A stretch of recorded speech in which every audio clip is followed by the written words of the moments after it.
Alam mo ba, ang isa sa pinakakilalang babaeng doktor sa kasaysayan ng Pilipinas ay si Dr. Faye Del Mundo at ang kanyang imbensyon ay nakatulong sa pagligtas ng napakaraming buhay ng mga sanggol.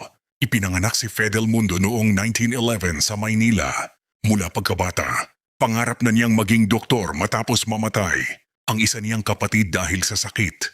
Dahil sa kanyang talino, nakapagtapos siya ng medisina sa University of the Philippines. At kalaunan ay nag-aral pa sa Estados Unidos. Isa siya sa mga unang babaeng estudyante sa Harvard Medical School.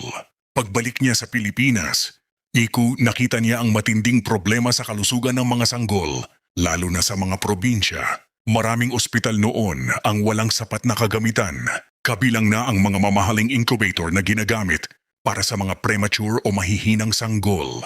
Dahil dito gumawa si Dr. Faye Del Mundo ng isang improvised bamboo incubator. Gumamit siya ng kawayan at mga simpleng materyales upang makagawa ng kagamitan na kayang magbigay ng init sa mga bagong silang na sanggol. Mas mura ito kumpara sa imported na incubator at mas madaling gamitin sa mga lugar na kulang ang pasilidad medikal. Bagamat simple ang disenyo, malaking tulong ito sa mga doktor at nurse sa mga liblib na lugar. Nakatulong ang kanyang imbensyon upang mapataas ang tsansa ng kaligtasan ng maraming sanggol na nangangailangan ng espesyal na pangangalaga. Bukod dito, itinatag din niya ang unang pediatric hospital sa Pilipinas at naglaan ng buong buhay niya para sa kalusugan ng mga bata.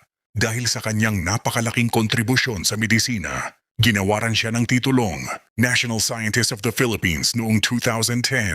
Si Dr. Faye Del Mundo ay hindi lamang isang mahusay na doktor. Isa siyang huwaran ng talino, malasakit at dedikasyon sa paglilingkod sa kapwa.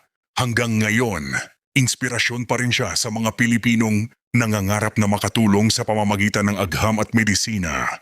Kung gusto mo pa ng mga ganitong kwento, follow mo lang ang page para sa mas marami pang history at kaalaman ng mundo.